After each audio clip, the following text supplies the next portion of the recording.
कहते हैं कि दुनिया में मन सबसे ज्यादा शक्तिशाली चीज होता है। अगर किसी चीज को तुम पूरे मन से चाह लो तो तुम उसे हासिल कर सकते हो। ये मैं नहीं कहता, ये सभी महापुरुषों का कहना है। लेकिन अगर ये सत्य है, ये सच है, तो हम जो अपने मन से चाहते हैं वह हमें हासिल क्यों नहीं होता है? भाई, कोई भी इंसान अपने मन में तो दुख नहीं चाहेगा, लेकिन वो रहता तो दुखी है। हर इंसान अपने मन से तो कामयाब होना चाहता है, खूब पैसा कमाना चाहता है, लेकिन फिर भी वह कामयाब नहीं होता। भला ऐसा दुनिया में कौन इंसान होगा जो अपने मन में यह चाहेगा कि मैं नाकामयाब रहूं या मैं पैसा ना कमाऊं?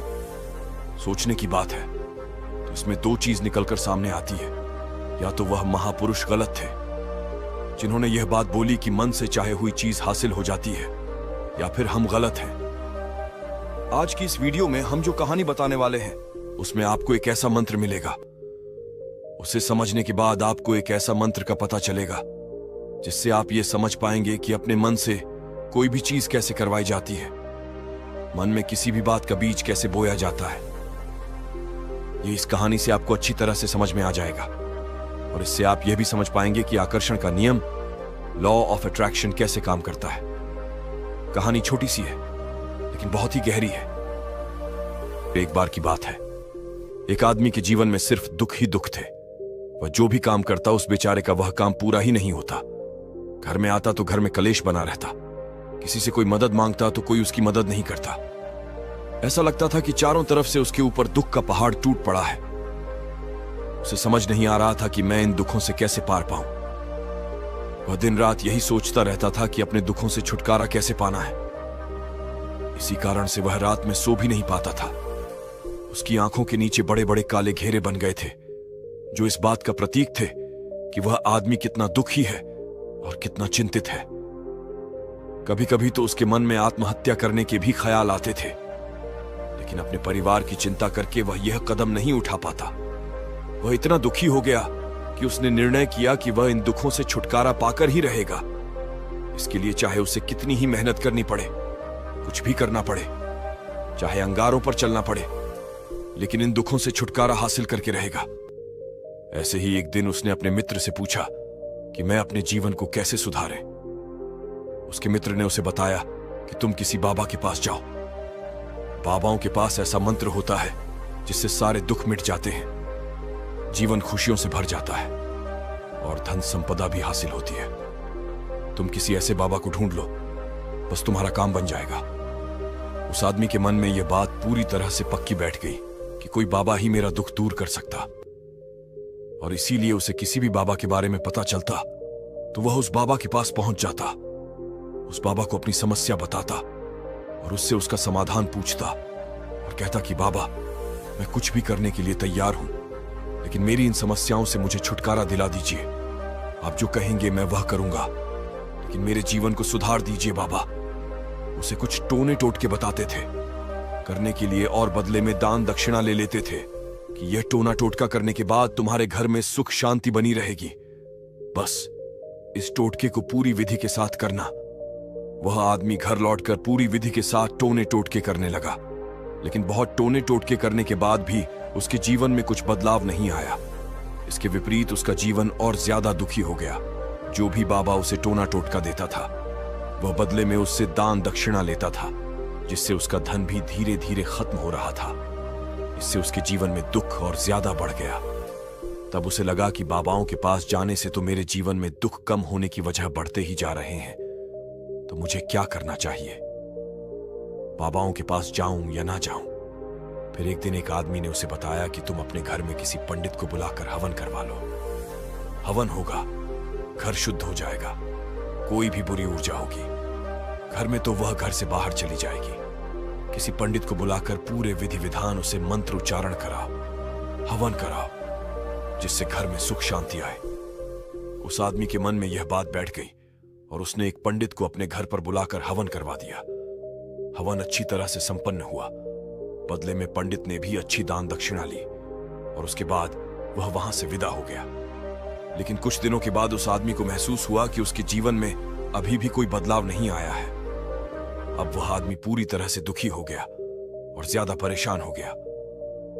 अब तो उसे लगने लगा था कि मेरे जीवन में से दुख कभी खत्म ही नहीं होंगे, और यही सोच सोचकर उस आदमी का बुरा हाल हो गया था। फिर एक दिन उसे अपने मित्र से एक ऐसे बाबा के बारे में पता चला जो समाधान बताने के लिए कोई दान दक्षिणा नहीं लेता था। उस आदमी को लगा कि यह बाबा दूसरे बाबाओं की तरह नहीं हो सकता, क्योंकि यह तो दान दक्षिणा लेता ही नहीं, और अगर दान दक्षिणा नहीं लेता तो यह सच में कोई सिद्ध बाबा होगा। और यही सोचकर वह उस बाबा के पास पहुंच जाता है। जब वह आदमी वहां पर पहुंचता है तो वह बाबा ध्यान में बैठे हुए थे। ये देखकर वह आदमी वहीं पर चुपचाप बैठकर ध्यान से बाहर आने का उनका इंतजार करने लगा। थोड़ी देर बाद बाबा ने आंखें खोली तो सामने एक दुखी और परेशान युवक को बैठे देखा। उसकी आंखों के नीचे काले घेरे देखकर ही समझ गया कि यह आदमी अपने जीवन से कितना परेशान है। उसे संबोधित करते हुए बाबा ने पूछा कि बच्चा, क्या चाहते हो? बाबा के पास क्या लेने आए हो? उस आदमी ने कहा कि बाबा, मैं अपने जीवन से बहुत परेशान हूं। मैंने इन दुखों को दूर करने के लिए बहुत सारे रास्ते अपनाए, हर वो तरकीब करके देखें जो किसी बाबा ने मुझे बताई, हर वो काम किया जो कोई भी इंसान ने मुझसे करने को कहा, लेकिन मेरे जीवन में दुखों में कोई कमी नहीं आई। बाबा, इसके विपरीत मेरे जीवन में दुखों में बढ़ोतरी हो गई है। मुझे समझ में नहीं आ रहा है कि मैं क्या करूं। कभी कभी तो मैं आत्महत्या करने की सोचता हूं, लेकिन मैं अपने परिवार की सोचकर मैं यह कदम नहीं उठाता हूं। मैंने आपके बारे में बहुत सुना है बाबा, और मैं बहुत उम्मीद के साथ आपके पास आया हूं। कृपया करके मुझे कोई ऐसा मार्ग बताएं जिससे मुझे अपने दुखों से छुटकारा मिल जाए। मैं अपने दुखों से छुटकारा पाने के लिए कुछ भी करने को तैयार हूं। आप मुझे कोई भी रास्ता बताएं, चाहे वो रास्ता कितना ही कठिन क्यों ना हो, मैं उसको पार करके रहूंगा। बाबा ने महसूस किया कि आदमी तो सच में बहुत परेशान है। बाबा ने उसकी बात सुनकर कहा कि बच्चा, दुखों को दूर करने के लिए मंत्र ऐसे ही नहीं मिलते हैं। मंत्र पाने के लिए कुछ करना पड़ता है। तुम कुछ कर सकते हो। यह सुनकर पहले तो उस आदमी ने सोचा कि यह बाबा भी मुझसे दान दक्षिणा मांगेंगे, लेकिन और कोई रास्ता ना पाकर उस आदमी ने कहा, बाबा, आपको जितना भी दान दक्षिणा चाहिए मैं देने के लिए तैयार हूं, लेकिन आपका मंत्र सच्चा होना चाहिए, वह पूरा होना चाहिए, उसका फल मुझे मिलना चाहिए। उसके बाद मैं आपको जो भी दान दक्षिणा लेना चाहते हो मैं आपको दे दूंगा। बाबा ने कहा, दान दक्षिणा तो बहुत छोटी चीज है, मुझे वह नहीं चाहिए। इस पर वो आदमी सोच विचार करके बोला, तो बाबा, मैं अंगारों पर भी चलने के लिए तैयार हूं, आप मुझे बस आज्ञा दीजिए। बाबा ने कहा कि अंगारों पर चलने वाली छोटी चीज मैं तुमसे नहीं कराने वाला हूं। मैं जो तुमसे कराने वाला हूं वह बहुत कठिन मंत्र है, उसे पूरा कर पाओगे। उसने कहा, बाबा, आप मुझे बताइए तो सही, मुझे करना क्या होगा? मैं कुछ भी करने के लिए तैयार हूं। इस पर बाबा ने उसे कहा कि यहां से जब तुम अपने घर जाओ तो रास्ते में अपने मन में यह दोहराते जाना कि मैं सुखी हूं, मैं सुखी हूं। बार बार अपने मन में यही दोहराना और याद रहे। जुबान पर यह नहीं आना चाहिए, यह सिर्फ मन में दोहराना है। यह सुनकर वो आदमी बोला, बाबा, बस इतनी सी बात, यह तो मैं चुटकी बजाते कर लूंगा, लेकिन इससे होगा क्या? बाबा बोले कि इस मंत्र को करके तो देखो। वैसे भी तुमने इतने बाबाओं के मंत्र किए हैं, तो इस मंत्र को भी करके देख लो। उस आदमी ने सोचा कि बाबा कुछ दान दक्षिणा तो ले नहीं रहे हैं, और छोटा सा मंत्र है, इसे तो मैं कर ही लूंगा। वो बोला, ठीक है बाबा, मैं यह मंत्र जरूर करूंगा। और वो आदमी यह कहकर वहां से चलने लगा। लेकिन जैसे ही वह चलने लगा, पीछे से बाबा ने बोला कि बच्चा, एक बात याद रखना, जब तुम यह मंत्र अपने मन में दोहराना तो तुम्हारे मन में बंदर के विचार नहीं आने चाहिए, बंदर का ख्याल भी नहीं आना चाहिए, तो ही यह मंत्र सिद्ध होगा।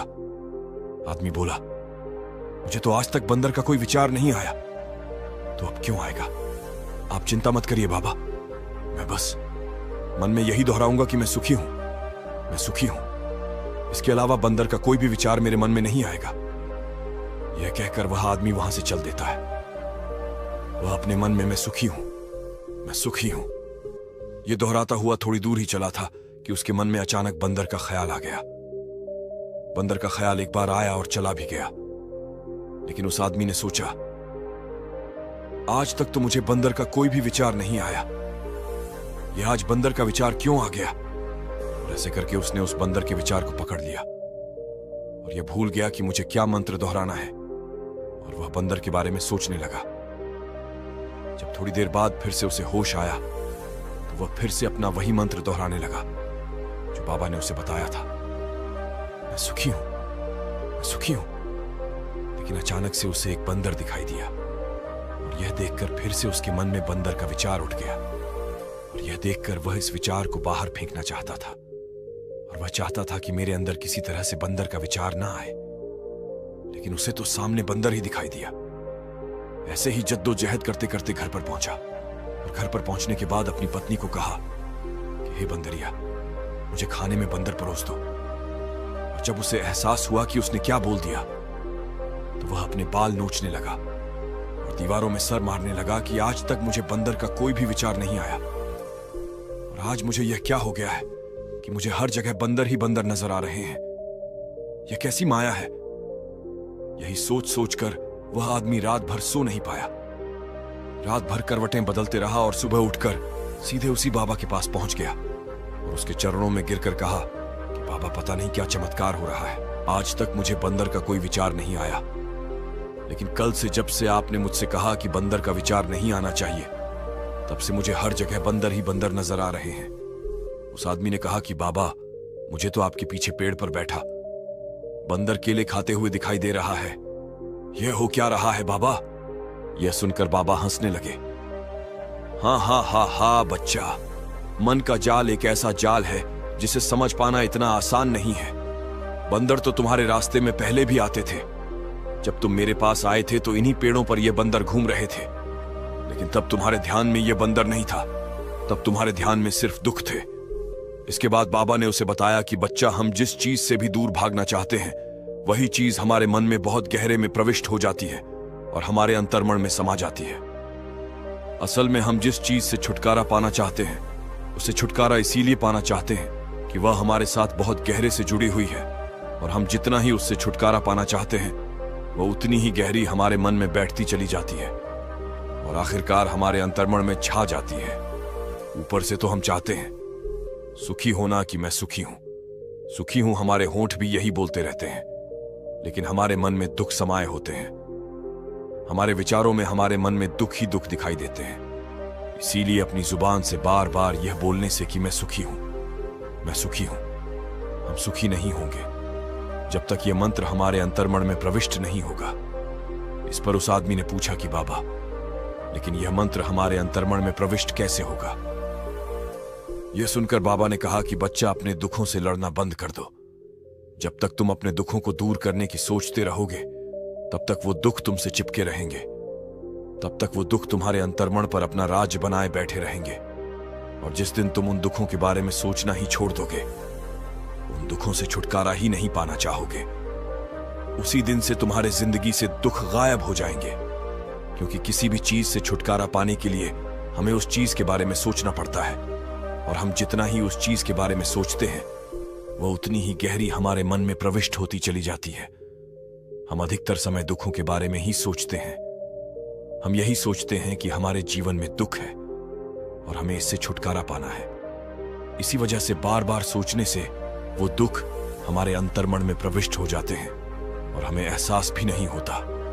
इसीलिए अगर तुम दुखों से छुटकारा पाना चाहते हो तो दुखों से छुटकारा पाने के बारे में सोचना छोड़ दो, तुम्हें दुखों से छुटकारा मिल जाएगा। अक्सर आदमी धूम्रपान छोड़ना चाहता है, शराब छोड़ना चाहता है, सुबह अपने आप से यह वादा करता है कि मैं कोई भी गलत काम नहीं करूंगा, लेकिन शाम को जब लौटता है तो नशे में चूर होकर लौटता है। ऐसा क्यों होता है?